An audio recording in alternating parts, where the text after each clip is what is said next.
Muy bien.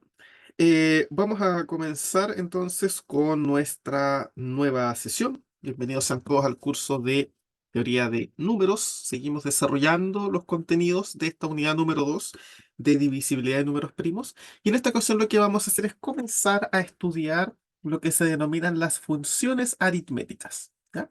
Que es otro de los temas bastante importantes que se trabajan aquí en la parte de divisibilidad. ¿Ya? Entonces, ¿qué es lo que vamos a entender por una función aritmética? Es bastante sencillo. Una función aritmética es simplemente una función, como las que nosotros conocemos de cálculo, ¿verdad? Que a cada número entero positivo le asocia un número que puede ser real o complejo, ¿ya? Por medio de una determinada regla de correspondencia, ¿ok? Es decir, una función aritmética es simplemente una función como las que nosotros ya conocemos, solamente que tiene la particularidad de que su dominio son los enteros positivos. ¿Ok? Y su codominio pueden ser los reales o pueden ser los complejos o incluso pueden ser los racionales, los mismos enteros, los naturales. O sea, da lo mismo, digamos, cuál sea eventualmente el codominio. Lo importante es que para que una función sea una función aritmética, su dominio tienen que ser los enteros positivos. ¿Ok? O sea, nosotros lo que vamos a hacer es tomar un entero positivo, el uno, el 2, el 3, el 4, todos esos números, y le vamos a ir asociando un número en otro conjunto por medio de alguna especie de regla de correspondencia, alguna fórmula, por decirlo de alguna manera. ¿Ya? Fíjense que según esta definición, una función aritmética es muy similar a una sucesión, ¿no? Que, por ejemplo, cuando uno estudia cálculo, uno trabaja sucesiones. Y efectivamente, de hecho, una función aritmética y una sucesión son lo mismo. ¿Ya? Porque las sucesiones también se definen sobre el conjunto de los enteros positivos, hacia los reales o hacia los complejos, ¿ya? Solamente que como estamos aquí digamos, en el mundo de la teoría de números, a estas funciones no le vamos a llamar sucesiones. Sucesiones como un nombre que se le da específicamente en cálculo o en teoría de conjuntos. Aquí en teoría de números preferimos llamarlas funciones aritméticas porque vamos a estudiar funciones aritméticas que tengan algunas propiedades como interesantes, de las que nosotros hemos estado desarrollando a lo largo del curso. ¿Ya? Entonces, por eso es que en vez de llamarles sucesiones, se les llama funciones aritméticas, ¿ok? Pero no es nada más que eso, ¿ok? Entonces veamos algunos ejemplos. A ver, ¿cómo podría ser una función aritmética que vaya desde los enteros positivos hacia los reales o hacia los enteros, qué sé yo? Bueno, por ejemplo, yo podría definir una función, ¿verdad? Que sea la función f de n, que sea igual a n factorial, por ejemplo. Esta es una función aritmética. Claramente, la función factorial es una función aritmética porque esta función va desde los enteros positivos, en este caso, hacia los enteros, ¿no? Hacia los enteros, o incluso, podríamos incluso decirlo, hacia los enteros positivos, obviamente tal también, ¿ya? La particularidad es que esta función parte de los enteros positivos, por lo tanto, es una función aritmética. Efectivamente, además de que el factorial está únicamente determinado por cada número. Por lo tanto, cumple todas las condiciones de ser una función aritmética, ¿no? Entonces, por ejemplo, ¿cuánto sería f de 2? F de 2 sería 2 factorial, que es 2, ¿verdad? ¿Cuánto sería f de, no sé, de 4? Sería 4 factorial, que es 4 por 3 por 2 por 1, y eso es 24, ¿verdad? ¿Cuánto sería f de 10? Bueno, esto sería 10 factorial, ¿ya? Que eso ya es un número bastante grande, ¿sí? 10 factorial simplemente es, bueno, voy a escribir aquí el resultado, es 3.628.800. Ahí sí, os puso un cero de más. 628.800, a ver. 628.800. Ahí está.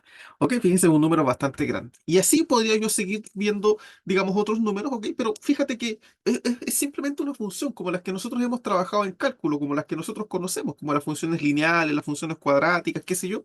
Solamente que las funciones aritméticas ahora son o toman solamente números enteros positivos, ok. Fíjate que cuando uno trabaja con una función aritmética, no tiene sentido, por ejemplo, preguntarse, a ver, ¿cuánto será f de 2,5? Porque a pesar de que eventualmente la fórmula quizás podría aceptar un número decimal o un número negativo, las funciones aritméticas se trabajan específicamente sobre los enteros positivos, por lo tanto, no es parte del dominio trabajar un número que no esté en ese conjunto. ¿Te fijas? Así que hay que tener cuidado, ¿no? Entonces, un ejemplo de función aritmética podría ser perfectamente la función n factorial. A ver, otro ejemplo de función aritmética. No sé. Por ejemplo, f de n definida como em, no sé, por ejemplo, n combinado con 2 por dar un ejemplo, ¿no? N combinado con 2. ¿Ya? Bueno, aquí tendríamos que pedir que n sea mayor o igual que 2, ¿verdad? Eh, digamos, para poder trabajar dentro de los conjuntos. Pero incluso, ¿cuánto, por ejemplo, valdría aquí f de 4? F de 4 vendría siendo 4 combinado con 2. Eso sería 4 factorial sobre 2 factorial por 4 menos 2 factorial. Entonces esto va a ser 4 por 3 por 2 factorial sobre 2 factorial por 2 factorial. Podemos cancelar. Arriba me queda 4 por 3 que es 12. Abajo 2 por 1 que es 2 y esto es 6. Entonces f de 4 vendría siendo 6. ¿Te fijas? Entonces podríamos trabajar también con una función de este estilo. Otro ejemplo de función. Otra función aritmética podría ser, digamos, jugando un poquito con lo que hemos visto, podría ser el máximo común divisor entre 15 y n. Por ejemplo, esa podría ser también una función aritmética. Recordemos que el máximo común divisor es único, así que aquí no hay problema con respecto a eso. A ver, entonces, por ejemplo, ¿cuánto valdría en esta función f de 20? Bueno, f de 20 sería lo mismo que el máximo común divisor entre 15 y 20. A ver, ¿y cuánto es el máximo común divisor entre 15 y 20? A ver, por el algoritmo de Euclides, 20 es 15 por 1 más 5 y 15 es 5 por 3 más 0. Así que el máximo común divisor sería 5. Entonces aquí f de 20 vale 5. ¿Cuánto sería f de, no sé, de 22? Bueno, sería el máximo común divisor entre 15 y 22. A ver, usemos otra vez el algoritmo de Euclides. Nos va a quedar que 22 es 15 por 1 más 7. 15 es 7 por 2 más 1, ¿verdad? 7 por 2, 14 más 1, me da 15. Y después 7 es 1 por 7 más 0. Entonces el máximo común divisor es 1, son coprimos. ¿Te fijas? Entonces el f de 22 vendría siendo 1 en este caso. ¿Se fijan? Entonces podemos ir jugando con funciones así y vamos a ir desarrollando distintos tipos de funciones aritméticas. Aquí simplemente la idea es trabajar, ¿verdad? Finalmente con funciones de esta naturaleza. ¿Mm? Eso es todo. ¿Ya? Podría definir otra función con el mínimo como un múltiplo, qué sé yo. Por ejemplo, otra función que podríamos definir, aquí vamos a ir haciendo varios ejemplitos para que se entienda muy bien el concepto. Otra función podría ser una relacionada con el mínimo común múltiplo, ¿no? Por ejemplo, el mínimo común múltiplo entre 15 y n. Ahora, algo similar a lo que hicimos recién, pero ahora el mínimo común múltiplo. A ver, entonces, ¿cuánto vendría siendo f de 10, por ejemplo? Bueno, recordemos que nosotros vimos por propiedad, bueno, esto es lo mismo que el mínimo común múltiplo entre 15 y 10, y por teorema, esto es lo mismo que 15 por 10 dividido en el máximo común divisor de 15 y 10. El máximo común divisor entre 15 y 10 es 5, así que aquí me va a quedar 15 por 10 entre 5, lo puedo simplificar y esto me queda 30. Entonces, en este caso, f de 10 va a valer 30. ¿Se fijan? O sea, estamos jugando con el mínimo común múltiplo. Entonces, insisto, otra vez, ¿cuál es la idea de trabajar una función aritmética? La idea de las funciones aritméticas es que el dominio, el dominio es un número entero positivo. ¿Ya? No le vamos a agregar números negativos a estas funciones, no le vamos a agregar el cero y no le vamos a agregar números decimales ni nada por el estilo. O sea, una función aritmética toma estrictamente enteros positivos. El 1, el 2, el 3, el 4, el 5, el 10, el 20, ese tipo de... Pueden haber ciertas restricciones, quizás a lo mejor no necesariamente empezar en uno, a lo mejor partir en dos, ¿verdad? O en tres, pero la idea es que vaya tomando números enteros positivos, no decimales, no negativos, no el cero. Entonces aquí tenemos algunos ejemplos de funciones relacionadas con los temas que nosotros hemos visto en el curso, ¿no? El factorial, el combinatorio, el máximo común divisor, el mínimo común múltiplo. Ahí ustedes pueden ir jugando también con otro tipo de cosas. Bien, como entonces ustedes se habrán dado cuenta, existen muchos tipos de funciones, ¿verdad? Que nosotros podríamos aquí ponernos a jugar, a inventar. Sin embargo, van a haber algunas funciones aritméticas específicas que nos va a interesar estudiar, ¿ya? Relacionada con lo que nosotros hemos visto, por supuesto. ¿Ya? Entonces, la primera de las funciones que nosotros vamos a estudiar es la que se llama la función tau, ¿ok? Entonces vamos a definir lo que es la función tau y vamos a ver cómo jugar con ella.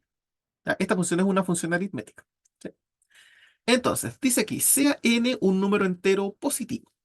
Se define la función tau de n y se denota de esta manera, tau de n, ¿ya? Tau es una letra griega, de la siguiente manera, tau de n se define como la suma de uno para cada d divisor de n. Esta es la función tau. A ver, ¿qué es lo que me está diciendo esto? Está como un poco extraño, ¿no?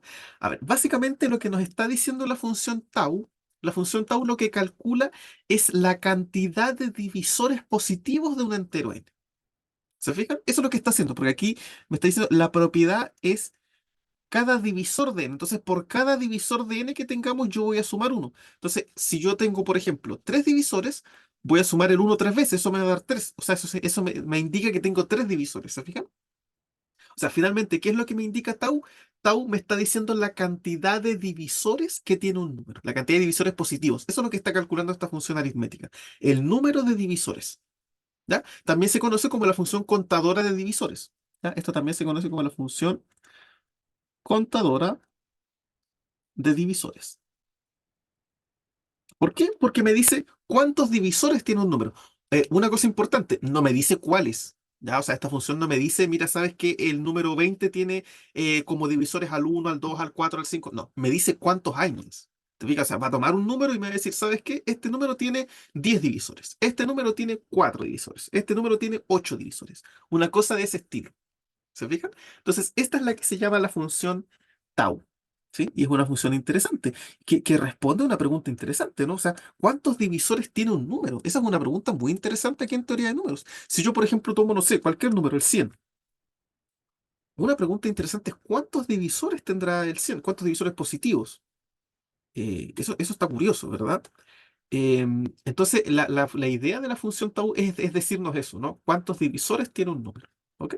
Entonces, vamos a hacer unos ejemplos para ir entendiendo. A ver, por ejemplo, ¿cuánto valdrá tau de 6? Tau de 6 es la cantidad de divisores que tiene el 6. ¿Ok? Entonces, a ver, ¿qué números dividen al 6? La cantidad de divisores positivos, no se olviden de eso. Ya, aquí habría que agregar la condición de que d es mayor que 6. ¿Sí? ¿Cuántos divisores positivos tiene el 6? A ver, los divisores positivos del 6 son el 1, el 2, el 3 y el 6. Esos son los únicos divisores positivos del 6. ¿Cuántos son? Tenemos uno, 2, 3, 4 divisores. Entonces, tau de 6 vale 4. ¿Se fijan? Porque tau me está diciendo la cantidad de divisores que tengo. La cantidad de divisores positivos. Entonces, tau de 6 es 4, porque tengo 4 divisores. A ver, otro ejemplo. ¿Cuánto valdrá tau de, no sé, de 32? Ya, a ver, ¿cuáles son los divisores del 32? Sería el uno, el 2, el 3 no, el 4, ¿verdad? Porque es 4 por 8. El 5 no, el 6 no, el 7, el 8, el 9, el 10, el 11, el 12, el 13, el 14, a ver qué va más, el 15, el 16, ¿verdad? Y de ahí vendría el 32. No, no hay más divisores aparte de eso. Creo que estos son los únicos divisores de 32. ¿Cuántos tenemos? Uno, 2, 3, 4, 5, 6. Tenemos 6 divisores positivos, por lo tanto, tau de 32 es 6. ¿Se fija? Es simplemente contar cuántos divisores positivos hay. Vemos otro. ¿Cuánto será tau de 100? Ese es un número más grande. A ver, ¿cuántos divisores de 100 tenemos? A ver, el uno, el 2, el 4 porque es 4 por 25, ¿verdad? El 5 que es 5 por 20, el 6, el 7, el 8, el 9, el 10, ¿verdad? Que es 10 por 10. De ahí vendría el 20, que es 20 por 5, el 25, que es 25 por 4. Tendremos el 50 y el 100. Estos son los únicos divisores positivos del 100. ¿Cuántos tenemos? Uno, 2, 3, 4, 5, 6, 7, 8, 9. 9 divisores. Ahí estaría. ¿Ok? Entonces, fíjate que es una función muy sencilla, pero muy interesante al mismo tiempo. ¿Mm? Es una función muy interesante, nos dice cuántos divisores tenemos. ¿Ya? No nos dice cuáles, pero nos dice cuántos. Que es una pregunta interesante también de responder en algún momento, ¿verdad? Ahora, evidentemente, como ustedes se habrán dado cuenta, hasta el momento, así según la definición que tenemos, em, estar contando, bueno, primero encontrar los divisores del número y después sumar cuántos tengo, es una tarea que no es tan difícil cuando el número es chico. Pero si yo tengo un número que es mucho más grande, evidentemente, con primero que todo, saber cuáles son sus divisores y después sumar cuántos divisores tengo, se vuelve un poco complejo. ¿Ya? Entonces la idea ahora de nosotros va a ser poder encontrar alguna formulita que nos permita calcular tau de una manera más sencilla, ¿verdad? A lo mejor nos vamos a tener que apoyar de algo, pero la idea es encontrar una expresión para tau que me haga poder calcularla de una manera más sencilla, no tener que estar buscando manualmente cada divisor y después sumar cuántos tengo, sino que encontrar una formulita que sea un poquito más ágil, un poquito más rápida, que se base a lo mejor, insisto, en algún concepto que ya conozcamos. Entonces, esa es la idea, eso es lo que nosotros vamos a intentar hacer ahora. ¿Ok? Entonces, para eso, lo primero que hay que hacer es demostrar un lema y de ahí vamos a probar algunas propiedades extra hasta que lleguemos a una formulita que nos permita encontrar, ¿verdad? Una expresión matemática para la función tau. ¿Ya? Entonces, lo primero que vamos a hacer es demostrar este lema. Ya, vamos a ver qué es lo que dice el lema. Dice, si P y Q, ¿ya? Son primos relativos, ¿ya? Supongamos que P y Q son primos relativos. Primos relativos significa que su máximo común divisor es 1, ¿ya? El máximo común divisor entre P y Q es 1. Entonces, ¿qué es lo que dice acá? Dice, D es un divisor de P por Q, D divide a P por Q a estos dos números primos relativos, si y solamente si, fíjate lo que dice, existen dos números D sub P y D sub Q, tales que, ¿qué cosa? D sub P tiene que dividir a P, D sub P divide a P, ¿qué más dice? D sub Q divide a Q, y además D es el producto de D sub P por D sub Q.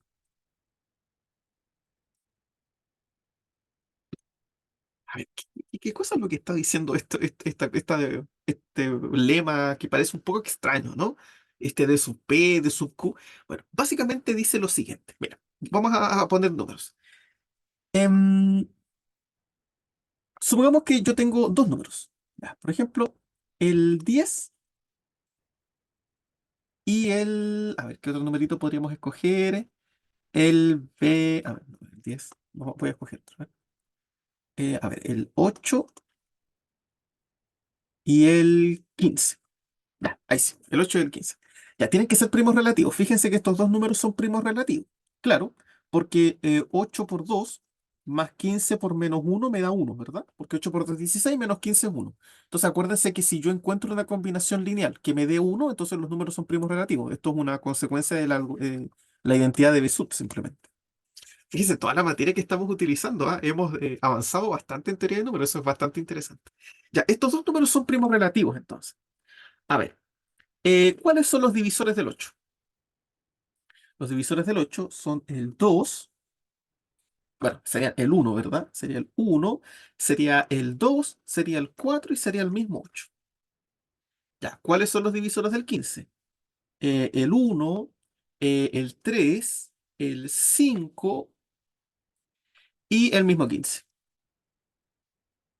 Ya, ¿qué es lo que me dice esta propiedad? Mira, básicamente me dice lo siguiente. Lo que me está diciendo es que si yo tengo dos números que son primos relativos, entonces, un número D va a dividir al producto, va a dividir a 8 por 15, ¿ya? Que por lo demás 8 por 15 es 120, ¿ya? Si no me falla el cálculo, 8 por 15 es 120. Entonces, un número D va a dividir a 120 solamente si D es una multiplicación de estos divisores que están acá. O sea, todas las multiplicaciones que ustedes armen acá van a dividir a 120. Por ejemplo, uno por uno me da uno. Ya, el uno divide a 120. Uno por 3 me da 3. El 3 divide al 120. 4 por 3 me da 12. El 12 divide al 120. 8 por 5 es 40. El 40 divide al 120.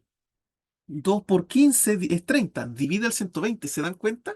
O sea, lo que me está diciendo esto es básicamente que si tú quieres saber cuáles son los divisores de un número, entonces lo que tú tienes que hacer es ir multiplicando así todos los divisores. ¿Ok? O sea, todos los divisores de uno con todos los divisores del otro. Uno y uno. ¿no? Cualquiera. Yo cojo este, 2 por 5 10, ya, ahí tengo un divisor del 120. Claro, 10 divide 120 porque 120 es 10 por 12. ¿Se fijan? Ahora, fíjense que esto se puede hacer solamente si P y Q son primos relativos. ¿Ya? Entonces, esto es lo que nos está indicando esta propiedad. Fíjense lo que nos dice acá. Sean P y Q primos relativos. Entonces, D divide al producto de 8 por 15 si solamente si tomamos un divisor de P, o sea, tomamos aquí un divisor de P, este va a ser mi divisor de P. Después, tomo mi divisor de Q, tomo mi divisor de Q, y D va a ser una multiplicación de un divisor de P por un divisor de Q. ¿Te fijas? Y D es D sub P por D sub Q. Entonces, otra vez, multiplicar cualquiera de estos dos. Cualquiera. 8, aquí yo puedo tomar el 4 y el 15, los multiplico. 4 por 15 me da 60. Listo. El 60 es un divisor de 120. ¿Se fijan? Entonces, eso es lo que nos está diciendo este lema. Es súper importante. ¿Ok? Porque nos dice que nosotros, si quisiéramos conocer, por ejemplo, no sé, a ver, imagínate, yo quiero saber cuáles son los divisores, no sé, por ejemplo, del 110. A ver, ¿cómo puedo escribir el 110? El 110 es lo mismo que 11 o 10 por 11. Y fíjate que el 10 y el 11 son primos relativos. Ah, entonces podríamos utilizar esta propiedad. A ver, ¿cuáles son los divisores del 10? El 1, el 2, el 5 y el 10. Los divisores del 1 son el 1 y el 11. Entonces, para saber cuáles son los divisores de 110, hay que hacer todas estas multiplicaciones. Y esto me va a dar todos los divisores. Uno por uno, 1. El 1 es divisor del 111. 1 por 11, 11. Ahí tengo otro divisor del 110. 2 por 1, 2. El 2 también. 2 por 11, 22. El 22 también divide el 110. Fíjate, interesante eso. El 5, 5 por 1 también. 5 por 11, 55. 10 por 1, 10. Y 10 por 11, 110. Fíjate, todos estos que están aquí son todos los divisores del 110. ¿Se fija? O sea, simplemente es como buscar dos primos relativos que al multiplicarlos me den 110 y una vez que los tengamos, armamos todas las combinaciones posibles y con eso nosotros vamos a encontrar todos los divisores. ¿Ok? Ahora, esto es bastante útil, pero solamente se puede hacer si P y Q son primos relativos. Si P y Q no son primos relativos, se empieza a complicar un poco. ¿Ya? Se empieza a complicar un poco el tema, no nos va a permitir encontrar necesariamente todos, o van a haber algunos que se van a repetir, ¿se fijan? Entonces, por ejemplo, a ver, veamos un ejemplo que ocurre cuando no son primos relativos. Por ejemplo, el 8 por 10. 8 yo sé que 8 por 10 es 80. Ya, a ver, el 8 y el 10, ¿son primos relativos? No, porque su máximo común divisor es 2. A ver, entonces veamos, ¿funcionará el teorema? A ver, los divisores del 8 son el 1, el 2, el 4 y el 8. Los divisores del 10 son el 1, el 2, el 5 y el 10. Multiplico, a ver, 1 por 1, 1. Ya. 2 por 1 es 2, hasta ahí vamos bien. 4 por 1 es 4. 8 por 1 es 8. Perfecto. Después, ahora, fíjate, ahí ya probamos todos con el 1. Ahora todos con el 2. Sería 1 por 2 2. Ah, pero es que el 2 ya lo tengo. ¿Te fijas que se empiezan a repetir? Por eso es que uno lo que hace es pedir que sean primos relativos para que no se repitan. ¿Ok? Porque si ustedes se dieron cuenta aquí, cuando eran primos relativos, todas las multiplicaciones me dieron divisores distintos. Pero aquí me empiezan a repetir los divisores. A ver, 2 por 2 4, pero el 4 ya lo tenemos, po. 2 por 5 10. Ya, eso no lo teníamos. Después, 2 por 10 20. Eso no lo teníamos. Ya, terminamos. Después, bueno, ahí empecé a combinar. 8 por 2, o sea, 4 por 2 8, ya lo tenemos. 4 por 5 20, ya lo tenemos. 4 por 10 40, ya, ese no lo tenemos. Se dan cuenta que cuando los números no son primos relativos, hay algunos que se empiezan a repetir. ¿Ya? Hay algunos múltiplos que se empiezan a repetir. Entonces, este teorema nos dice que si son primos relativos, ahí cada multiplicación me va a generar un divisor distinto. ¿Ya? Entonces, esa es como la idea, ¿no? Esa es la idea. Ya, una vez entendido esta propiedad, espero que se entienda, vamos con la demostración. ¿Sí? Fíjate que es un sí, solo sí. Ya, entonces, vámonos para allá. Vamos con la demostración de ello. Supongamos, bueno, hay que suponer evidentemente en cualquier caso que P y Q son primos relativos y aquí vamos a suponer que D divida P por Q. Ya, por definición, D divida P por Q si P por Q se puede escribir como D por algún entero K, ¿verdad? Ahora, de acuerdo al teorema fundamental de la aritmética, ¿ya? Nosotros sabemos que cualquier entero se puede factorizar de manera única en un producto de números primos. ¿verdad? Por lo tanto, este P y este Q lo podemos escribir como un producto de potencias de números primos por el teorema fundamental de la aritmética. Entonces, por ejemplo, yo podría decir que P se escribe como, no sé, P sub 1 e elevado a 1, P sub 2 elevado a 2 y así sucesivamente, hasta P sub n e elevado a n. Y Q más o menos la misma idea, ¿ya? Este también va a tener su factorización prima que no tiene por qué estar relacionada con la de P. Entonces voy a poner aquí Q sub 1, no sé, F sub 1 por Q sub 2, F sub 2 y así esto sigue, sigue, sigue, hasta Q sub m, F sub m, ¿sí? Y nos queda esta expresión. Ahora, fíjate que D es un divisor de P por Q. D es un divisor de P por Q. Ah, entonces si es un divisor, nosotros ya demostramos, cuando vimos las consecuencias del teorema fundamental de la aritmética, que si D es un divisor de P por Q, entonces D se va a escribir de la siguiente manera. P sub 1 a elevado a 1, P sub 2 a elevado a 2, así sucesivamente, hasta P sub n a elevado a n, por Q sub 1 b elevado a 1, por Q sub 2 b elevado a 2, así sucesivamente, hasta Q sub m b sub m. ¿Ya? ¿Qué condiciones tenían que cumplir? Para que un número sea divisor de un producto, ¿qué tenía que ocurrir? Tenía que ocurrir que cada uno de estos exponentes tenía que ser menor o igual a los exponentes de los números de los que corresponden, ¿se acuerdan? O sea, en este caso, todos los A tienen que ser menores a los E.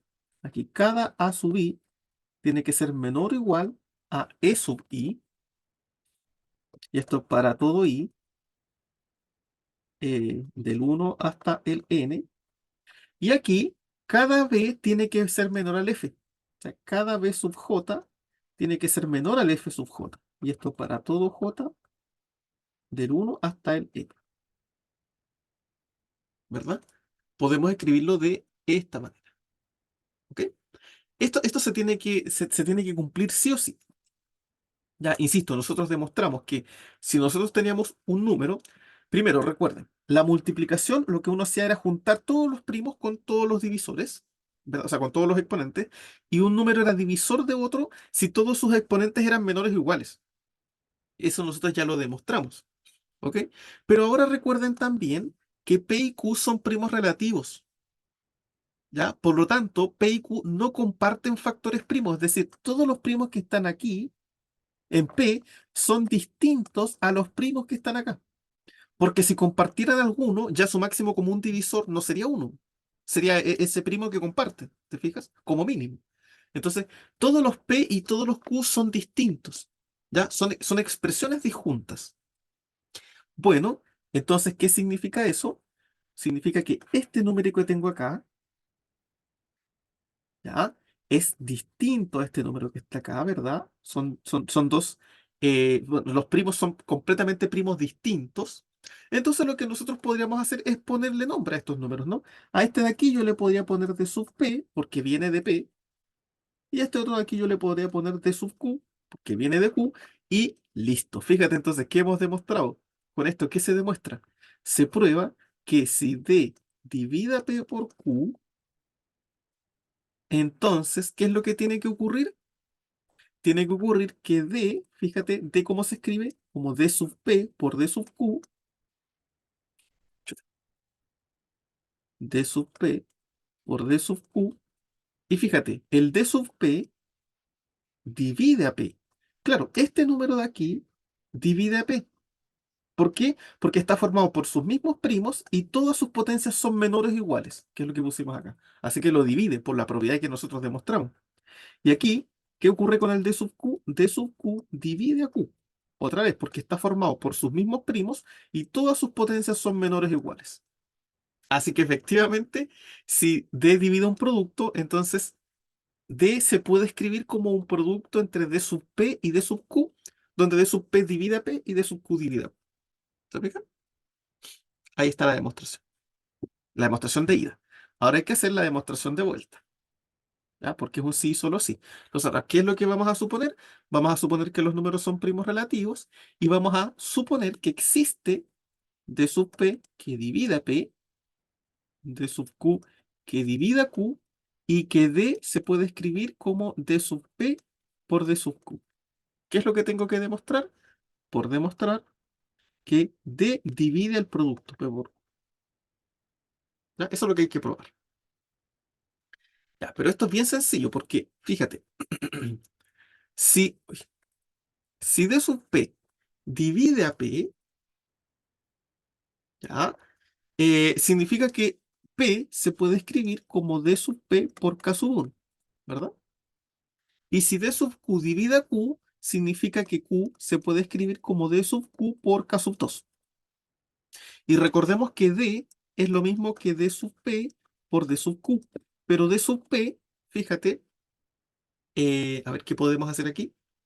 Ah, bueno, pues podemos dejarlo simplemente así, fíjate, podemos ahora atacar la otra expresión. Veamos aquí, ¿quién es P por Q? ¿Ya? ¿Quién es P por Q? P por Q, fíjate, P lo puedo escribir como D sub P por K sub 1. Y Q lo puedo escribir como D sub Q por K sub 2. Puedo asociar estos de acá, dejar D sub P por D sub Q, y aparte dejar el K1 por K2. ¿Quién es D sub P por D sub Q? Es D. Entonces, fíjate, P por Q se puede escribir como D por K1 por K2. Ah, eso significa que D es un divisor de P por Q. ¿Se fija? Y ahí se termina, se prueba el regreso. ¿Sí? Entonces la demostración es bastante sencilla. No hay complejidad, digamos, detrás de esto. Es bastante interesante. Este resultado es súper interesante. Porque igual de alguna manera nos entrega como una metodología para ir encontrando los divisores, ¿no? Fíjate, te dice que si tú puedes descomponer un número en un producto de primos relativos, entonces los divisores del número grande van a ser simplemente las multiplicaciones de los divisores de los primos relativos. Eso está súper interesante. Es una forma bastante sencilla de encontrar todos los divisores de un número. ¿Se fija? Insisto, a ver, vamos a hacer otro ejemplo. Imagínense que yo necesito encontrar todos los divisores del 48. ¿Ya? Todos los divisores del 48. A ver, entonces, ¿cómo podríamos escribir el 48?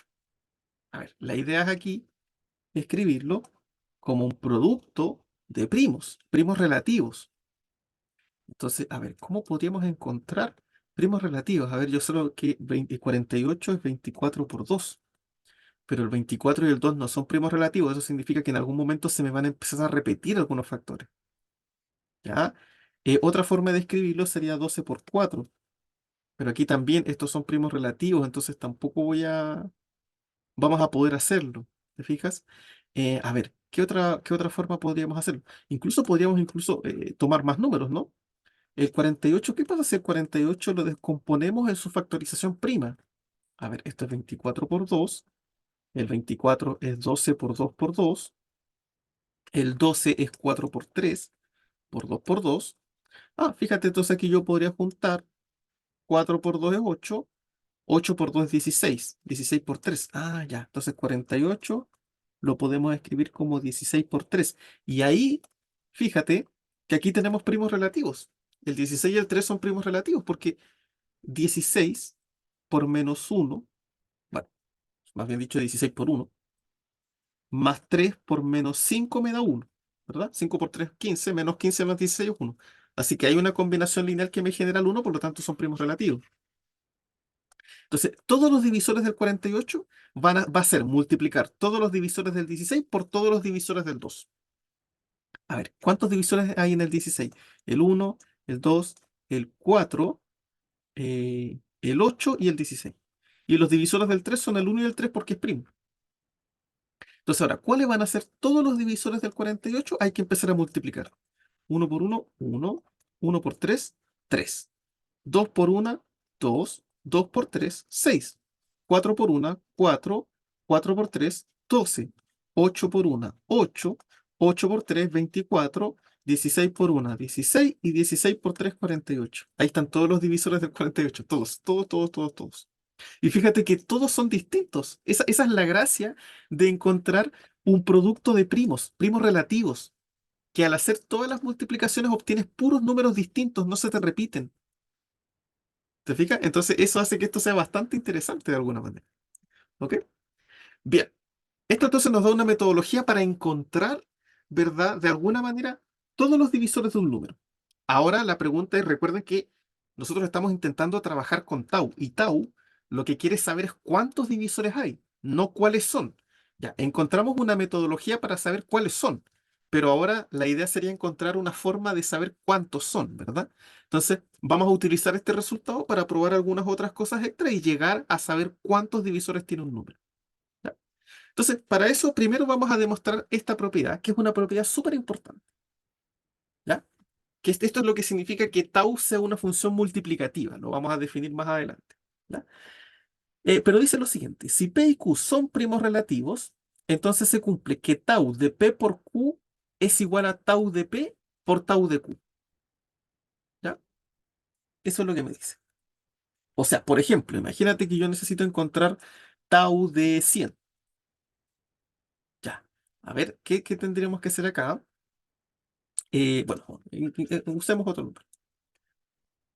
Tau de 48, lo que teníamos recién, ¿no? Aquí, tau de 48. Ya, nosotros sabemos que tau de 48 es lo mismo que tau de 16 por 3. Entonces, esta propiedad me dice, ya, si estos números son primos relativos, que lo son, entonces esto va a ser lo mismo que tau de 16 por tau de 3. Tau es la cantidad de divisores. ¿Cuántos divisores tiene el 16?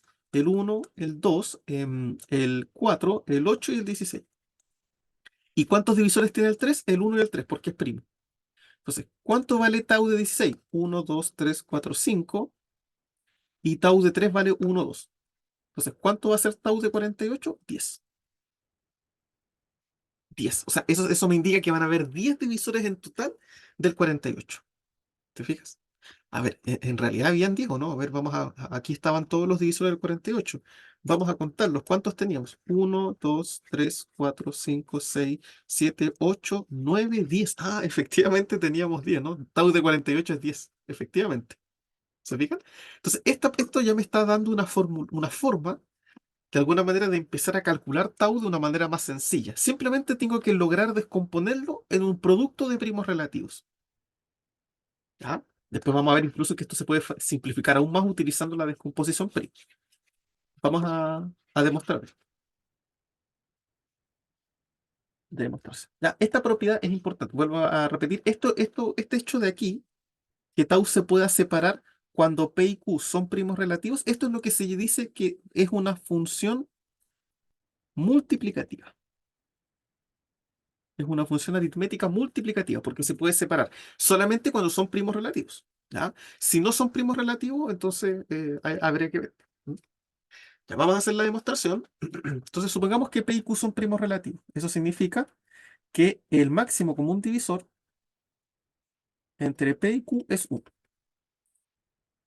Ya, eso es lo que sabemos. Supongamos entonces que P, bueno, P va a tener un montón de divisores, ¿no? Supongamos que los divisores de P son D sub 1, D sub 2 y así sucesivamente hasta D sub M.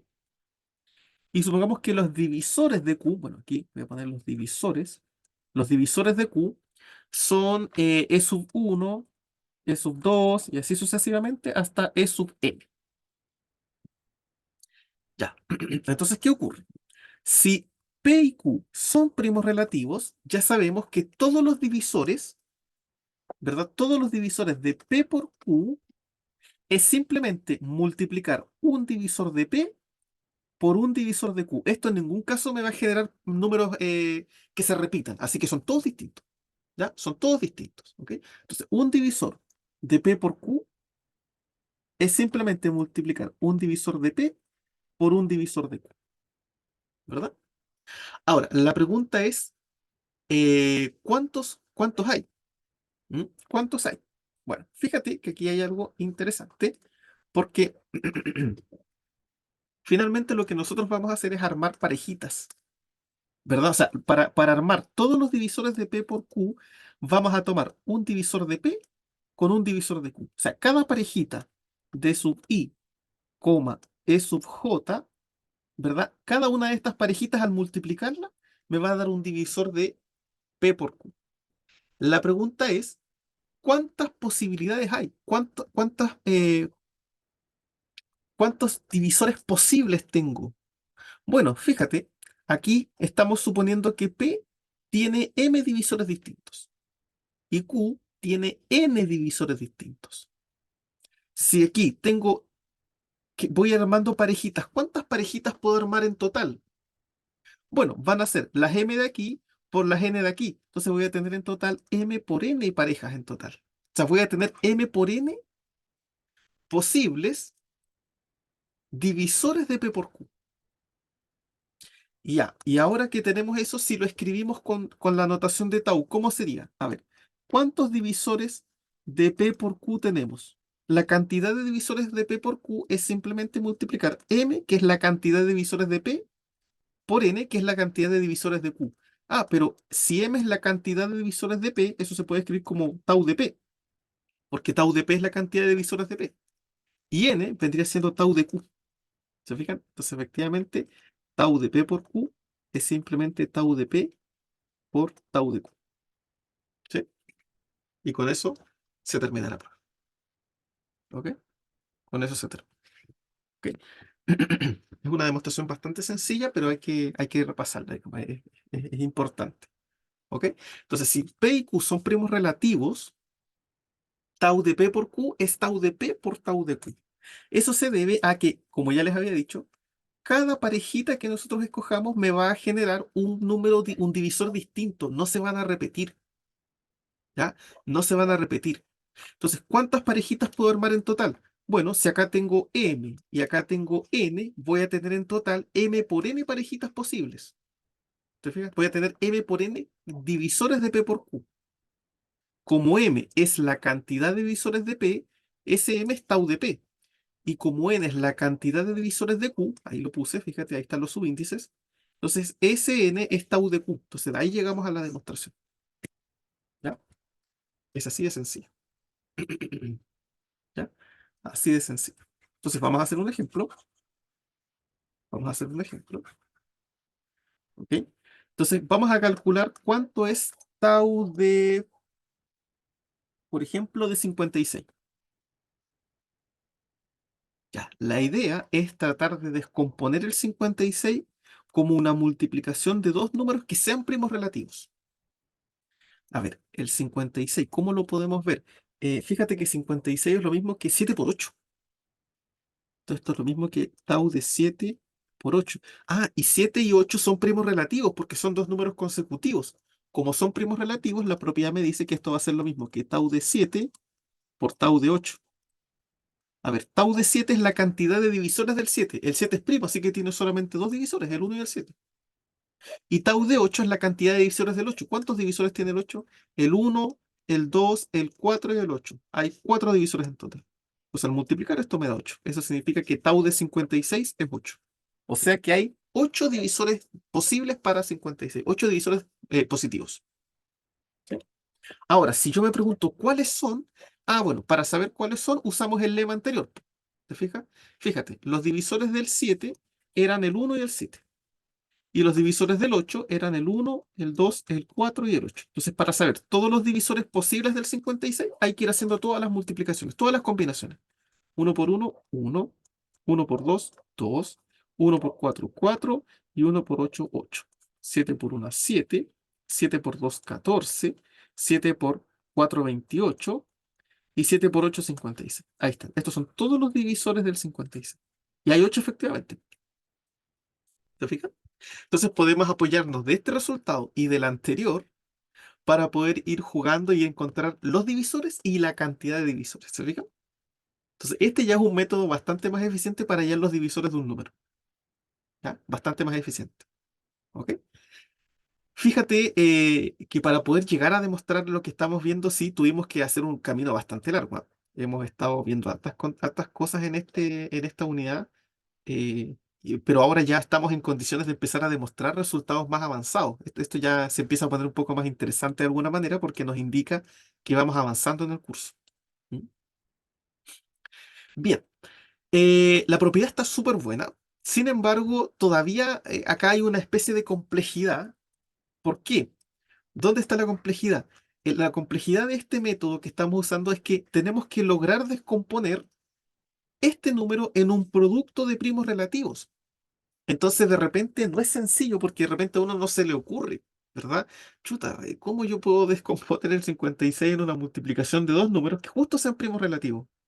Porque, por ejemplo, no sé, si yo quisiera saber tau de 12, tendría que descomponer al 12 en primos relativos. Uno podría decir, ah, bueno, primos relativos, por ejemplo, podría ser el 6 por 2. Pero es que el 6 y el 2 no son primos relativos, entonces no podría usar la formulita. ¿Te fijas? Entonces, eso ocurre de repente con números más grandes. Lo mismo si yo digo, a ver, calcúlame tau de 100. Ya, yo digo, ah, pero 100 es 10 por 10 nomás. Ya, pero es que no puedo usar la propiedad porque el 10 y el 10 no son primos relativos, ¿te fijas? Entonces, la complejidad de este método está en que cómo yo justo se me va a ocurrir desarmar un número en primos relativos. Ahí es donde está la complejidad. Bueno, resulta que eso se puede resolver también y es más fácil todavía porque tenemos un teorema que nos va a ayudar a calcular tau usando la descomposición prima. ¿Ya? La descomposición prima y ya aquí la cosa se empieza a poner ya más interesante.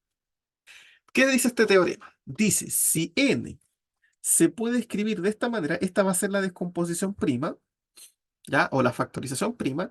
Entonces, tau de n es simplemente la multiplicación, fíjate, de r sub i. ¿Quién es r sub i? Son todos los exponentes que tenemos acá y le voy sumando uno. Eso es todo. O sea, con esta formulita calculamos tau de una manera pero sencillísima. ¿Sí? Es simplemente ir multiplicando los términos de la descomposición prima, los exponentes de la descomposición prima e ir sumándoles uno. ¿Te fijas? Por ejemplo, imagínate que yo digo, calcúlame tau de 1000. Chuta, pero es que 1000 es complicado, voy a tener que ver dos números que sean primos relativos, ya, se puede complicar un poco. Fíjate que 1000, si lo descomponemos en su factorización prima, yo sé que 1000 es 10 al cubo, ¿verdad? Porque es 10 por 10 por 10. Y 10 es lo mismo que 5 por 2. ¿Sí? Entonces, el 10 al cubo lo puedo escribir como 5 por 2 al cubo. Por propiedad de las potencias, esto es lo mismo que 5 al cubo por 2 al cubo. Entonces, aquí está la factorización prima del 1000. Entonces, esto va a ser lo mismo que tau de 2 al cubo por 5 al cubo. ¿Qué me dice la propiedad? Que para saber cuánto es tau de 1000, cada uno de estos exponentes le voy sumando uno y los voy multiplicando. O sea, para este sería 3 más uno por el otro que sería 3 más uno también. O sea, esto va a ser 4 por 4 y esto es 16. Y listo. El 1000 tiene 16 divisores positivos. ¿Cuáles son? No tengo idea. No, bueno, se me ocurren algunos. El uno, el 2, el 5, el 10, el 100, el 20, el 200, el 500. Ahí se me están ocurriendo algunos. No sé, no sé cuáles más serán, pero son 16. ¿Te fijas? Esta formulita me permite hallar tau de una manera súper rápida usando la descomposición prima. Simplemente los exponentes le vamos sumando uno. ¿Ok? Hagamos otro ejemplo, antes de demostrar que esta es como la propiedad súper importante para tau. ¿Cuánto será tau de 228? Ya, descompongamos 228. Yo sé que 228 es 2 por 114 y el 114 es 2 por... a ver, ¿por cuánto? ¿Cuánto es 114? 57. Sí, porque 5 por, 5, hay 5 y 5 me da 100 y 7 y 7 14. Ya. Y el 57 es divisible por 3 porque 7 más 5 es 12 y el 12 es divisible por 3. Aquí estamos usando los criterios de divisibilidad, fíjate. Así que esto es 2 por 2 y esto es 3 por 19, ¿verdad? Claro, porque acuérdense que 3 por 20 me da 60. 3 por 2, 6. Le agregáis un cero, 3 por 20 es 60. Entonces el 57 es uno menos, 3 por 19. Ya, entonces tau de 228 es lo mismo que tau de quién? De 2 al cuadrado, porque aquí tengo 2 2 por 3 elevado a uno, que es ese 3, y 19. 19 es primo, por si acaso.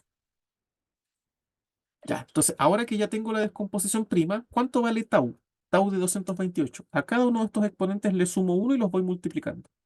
Entonces para el primero va a ser 2 más uno por el siguiente que es uno más uno por el último que es uno más uno. 2 más uno es 3, uno más uno es 2, uno más uno es 2, 3 por 2 6, 6 por 2 12. 12. El 228 tiene 12 divisores. ¿Se fija? Todo se reduce a hallar la descomposición prima y ir viendo los exponentes. Eso es todo. Bien, ahora que tenemos esto, vamos a pasar a hacer la demostración. Ya esta es una expresión mucho más útil para Tau, ¿verdad? Bien, la demostración se hace por inducción, ¿ya? La demostración se hace por inducción. Entonces vamos a hacer aquí la demostración por inducción considerando K, considerando K mayor o igual que 1, ¿ya? Por el principio de inducción simple. Entonces, el caso base.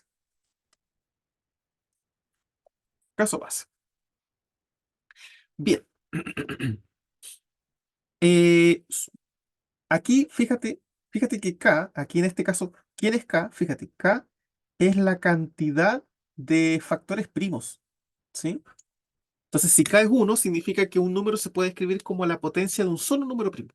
Si K es 2, significa que N se puede escribir como la multiplicación de dos números primos distintos, y así sucesivamente.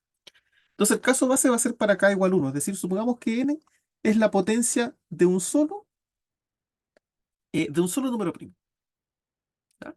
Entonces, la pregunta es, ¿cuáles son los divisores que tiene este número? ¿Cuáles son los divisores que tiene este número? Bueno, fíjate, los divisores en este caso de P sub 1 elevado a R1, ¿cuáles son? El 1 va a ser P, va a ser P cuadrado, va a ser P cubo, va a ser P a la cuarta y así sucesivamente hasta P a la R1. Esos van a ser los divisores. ¿Te fijas? Son solamente las potencias de P. Bueno, de P sub 1. P sub 1, P sub 1, P sub 1, P sub 1, P sub 1. Son solamente las potencias. Imagina, por ejemplo, yo puedo escribir, no sé, el 8 lo puedo escribir como 2 al cubo. ¿Cuáles son los divisores del 2 al cubo? Sería el 1, el 2 elevado a 1, el 2 elevado a 2 y el 2 elevado a 3. Claro, el 1, el 2, el 4 y el 8. Y no hay más divisores. No hay otro divisor. No hay otro divisor aparte. ¿Te fijas? Aparte de las potencias, digamos, de P y aparte del 1, no hay ningún otro divisor para una potencia de un primo. Porque el número es primo. Entonces, el único divisor posible es el 1 y el mismo P sub 1. Y las potencias de P sub 1, obviamente. Pero no hay otro, ¿ya? Entonces, aquí los únicos divisores posibles para n son estos de acá. ¿Cuántos tengo? Bueno, acá tengo, mira, tengo P elevado a 1, P elevado a 2, P elevado a 3, P elevado a 4. Aquí tengo en total R sub 1 potencias de P1. Ah, y acá tengo el 1 aparte, entonces le tendría que sumar 1. ¿Te fijas? Entonces, efectivamente, tau de n en este caso va a ser R1 más 1. ¿Fija? R1 son todas las potencias de P y le sumamos 1, que es porque el 1 también es divisor de P. Porque el 1 es divisor de todos. También es divisor de n, más bien dicho. ¿Ok? Entonces, aquí está demostrado el caso base. ¿Ya? Vamos con el paso inductivo.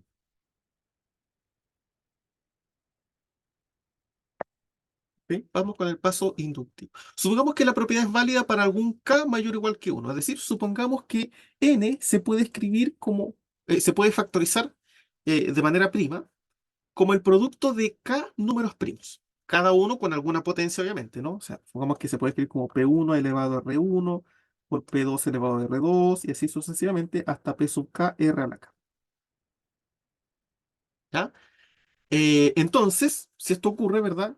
Nosotros ya estamos suponiendo, esta es mi hipótesis, entonces tau de n va a ser simplemente el productorio desde i igual 1 hasta k de r sub i más 1.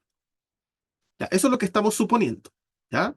Ahora hay que demostrarlo para el siguiente, para el K más 1. ¿Ya? Entonces, supongamos que un n' se puede escribir como el producto de K más 1 números primos.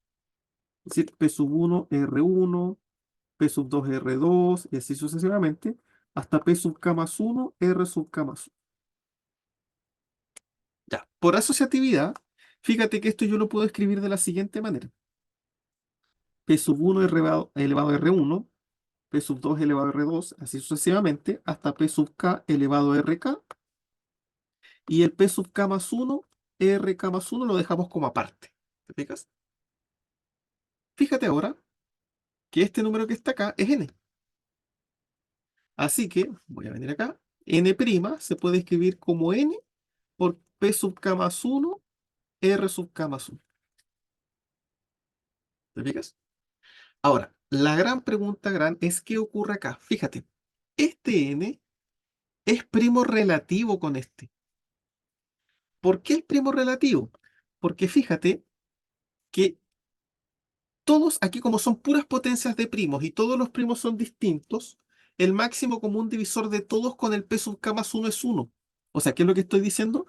Que el máximo común divisor de P sub i elevado a Ri con P sub k más 1, R elevado a k más 1 es 1 y esto ocurre para todo i desde el 1 hasta el k. ¿Te fijas? O sea, ¿qué es lo que estoy diciendo? El P sub 1 R1 es primo relativo. El P sub 2 también. El P sub 3 también. El P sub 4, todos son primos relativos con él. Por lo tanto, nosotros ya demostramos antes que si esto ocurre, entonces la multiplicación de todos estos también es primo relativo con él.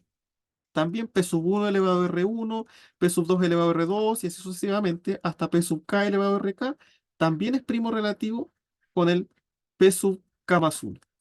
Esto es por propiedad, ¿ok? Esto ustedes lo pueden corroborar. Aquí la proposición que estamos usando es la proposición 58. ¿Ya? Esto es por la proposición 58. Entonces, si tienen dudas, vean en los videos, busquen la proposición 58, ¿ok? No recuerdo en este momento en qué video está, pero si buscan un poquito, si es que les sale la duda de dónde estoy usando esto, es por la proposición 58. Todas las proposiciones tienen números, así que pueden encontrarla perfectamente. Y ahí van a ser. Fíjate que la anterior, bueno, la proposición 58 ahora que ves la anterior, ¿no? Eh, esto sí, nosotros ya lo demostramos. Esto está en las propiedades del máximo común divisor, ¿ok? Entonces, ¿cuál es el chiste? Que este n y este de aquí son primos relativos. Entonces, por la proposición 58, o sea, por la proposición anterior, esta de acá, como son primos relativos, tau se puede separar como el producto. ¿Te fijas? Voy a volver atrás. Entonces, aquí tau de n' es lo mismo que tau de n por p sub k más 1 elevado a r sub k más 1. Como n y p sub k más 1 elevado a r sub k más 1 son primos relativos, esto se puede separar, ¿verdad? Como tau de n por tau de p sub k más 1 elevado a r sub k más 1. ¿Ya? Esto de aquí, por si acaso, vuelvo a insistir. Esto es por propiedad del máximo común divisor generalizado. Si les queda la duda, pueden buscar en los videos anteriores y van a encontrar esa proposición por ahí, por esta parte, si mal no recuerdo. ¿Ya? No es la proposición 58, la 58 es la anterior, disculpe. La 58 es para hacer esto, ¿ya? Es para hacer esto. Bien, ya, pero recuerden que por hipótesis de inducción, tau de n era este producto de acá, ¿verdad? Tau de n era simplemente el producto desde i igual 1 hasta acá de r sub i más 1, y esto lo voy a multiplicar con tau de p sub k elevado a r sub k más 1. ¿Cuántos divisores tenemos acá? A ver, ¿cuánto vale tau de p sub k más 1 elevado a r sub k más 1? Bueno, esto simplemente es r sub k más 1 más 1. Otra vez, van a ser todas las potencias, ¿verdad? Va a ser r sub k más 1, r sub k más 1 cuadrado, r sub k más 1 al cubo, igual que lo hicimos acá en el caso base. ¿Te fijas? P sub k más 1 elevado a 4, elevado a 5, elevado a 6, elevado a 7, elevado a 8, así hasta r sub k más 1. Ahí em,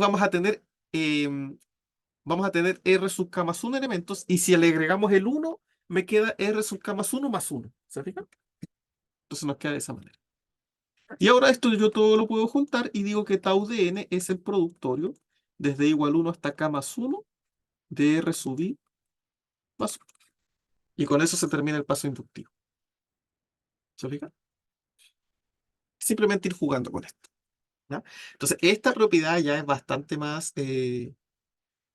útil para poder calcular, ¿verdad? Para poder calcular el valor de la función tau. ¿Ya? O sea, esta es como la fórmula definitiva. ¿Ya? O sea, de aquí para adelante, si ustedes quieren saber cuántos números primos tiene, o sea, cuántos divisores tiene un número, cuántos divisores, que vendría siendo lo mismo calcular tau de n. Esta es la esta es la formulita que vamos a usar, ¿sí? Es simplemente usar la descomposición prima e ir sumándole a todos los exponentes de la descomposición uno y los vamos multiplicando. ¿Ok? Esta es como la formulita definitiva. Si queremos saber cuáles son, bueno, ahí vamos a tener que intentar utilizar el lema 8. Vamos a tener que intentar descomponer el número en un producto de primos relativos. Entonces los divisores de uno con los divisores del otro, ahí me van a armar todas las combinaciones posibles. ¿Ya? Pero por lo menos aquí tenemos una fórmula para saber cuántos son. ¿Cuáles son? Es un poquito más complicado, pero cuántos son ya lo tenemos determinado usando la factorización prima. ¿Ok? Bien, para finalizar, vamos a hablar un poquito sobre lo que eran las funciones multiplicativas, como yo se los había comentado. ¿Ya? Definición 19. Funciones multiplicativas y completamente multiplicativas. ¿Ya? Se dice que una función aritmética f es multiplicativa si satisface que f de n por n es lo mismo que f de n por f de n, y esto para todo m y n enteros positivos primos relativos. ¿Ya? O sea, ¿qué es lo que me está diciendo esto? Una función es multiplicativa, una función aritmética es multiplicativa si f de m por n es igual a f de n por f de n siempre que m y n sean primos relativos. ¿Se fijan? Si son primos relativos y se separa, es una función multiplicativa. Por ejemplo, la función tau.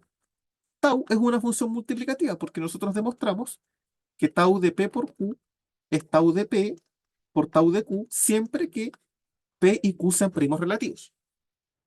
¿Va? Entonces, tau es, por ejemplo, una función multiplicativa. ¿Ya? Ahora, ahora la pregunta es, porque fíjate que tau lo hicimos aquí cuando p y q eran primos relativos. Pero ¿qué pasa si p y q no son primos relativos? A ver, si p y q no son primos relativos, tau de p por q también es tau de p por tau de q. O necesariamente para que esto se pueda, p y q tienen que ser primos relativos. Veamos un ejemplo. A ver, yo sé que tau de, a ver, calculemos por ejemplo tau de 10 por 2. Fíjate que el 10 y el 2 no son primos relativos, porque su máximo común divisor es 2. A ver, ¿esto será lo mismo que tau de 10 por tau de 2? ¿Cuánto es? Bueno, a ver, 10 por 2 es 20. ¿Cuánto es tau de 20? Podemos usar la formulita. 20, yo sé que es 10 por 2 y el 2 es 5 por 2. Con este 2 de aquí sería 5 por 2 al cuadrado. La formulita me dice que tau de 20, la fórmula que acabamos de demostrar, sería 2 más 1 por 1 más 1. O sea, sería 3 por 2, que es 6. ¿Cuánto es tau de 10? ¿Cuántos divisores tiene el 10? A ver, el 1, el 2, el 5 y el 10. Ahí hay 4. Y el 2 es un número primo, así que sus únicos divisores son el 1 y el 2. 2. Y 4 por 2 me da 8. Ah, fíjate, ¿te das cuenta que no nos da lo mismo? Si los números no son primos relativos, entonces tau de p por q no es lo mismo que tau de p por tau de q. Entonces, para poder separar tau, los números tienen que ser necesariamente primos relativos. ¿Se fijan? Entonces, eso es lo que se llama que una función aritmética sea multiplicativa. Si son primos relativos, entonces se puede separar en un producto de la función. Ahora, hay otras funciones en las que se puede separar si son o no son primos relativos. O sea, no importa si son o no son primos relativos. Hay funciones donde igual se puede separar. Cuando eso ocurre, esas funciones se dicen que son completamente multiplicativas. ¿Ya? Completamente multiplicativas. O sea que se pueden separar, no importa si P y Q son o no son primos relativos. ¿Te fijas? Tau es una función multiplicativa, pero no es completamente multiplicativa. Porque para poder separar un tau, tienen que ser los números primos relativos necesariamente. Si no, ya vimos que no. Acá tenemos un contraejemplo. ¿Ya? Entonces, tau no es completamente multiplicativa. Es multiplicativa, pero no es completamente multiplicativa. ¿Te fijas? Las multiplicativas son las que se pueden separar en un producto, no importa si los números son o no son primos relativos. Por ejemplo, ¿qué función podría ser completamente multiplicativa? Bueno, una que es muy sencilla. Definamos la función f de n igual a n cuadrado. Entonces, en general, f de x por y va a ser lo mismo que x por y al cuadrado. Pero esto por propiedad de las potencias es x cuadrado por y cuadrado. Y x cuadrado, fíjate que sería f de x y y cuadrado sería f de y. Entonces, esta se pudo separar Y fíjate que aquí no importó si X y Y eran o no eran primos relativos. Entonces, esta función es completamente multiplicativa. ¿Te fijas? Porque esta se puede separar, sean o no sean primos relativos. ¿Ya? Entonces hay que tener cuidado. ¿Ok? Bien, esto es entonces lo que vamos a hablar respecto de la función tau, que es como esta primera función aritmética. Es muy interesante, fíjate que nos permitió averiguar cómo nos entregó una técnica para hallar los divisores, todos los divisores de un número, siempre y cuando encontremos primos relativos, ¿verdad? Y tenemos ahora también una fórmula para calcular cuántos hay. Esta fórmula es bastante fácil de usar porque se basa simplemente en la factorización prima. ¿Ok?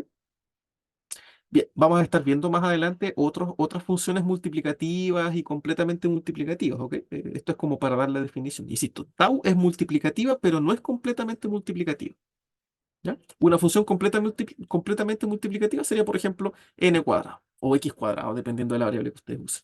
¿Mm? Eso. Muy bien, con eso entonces vamos finalizando este video. Cualquier duda, pregunta o consulta me la dejan en los comentarios y nos veríamos ya entonces en una próxima sesión. Que estén todos ustedes muy bien.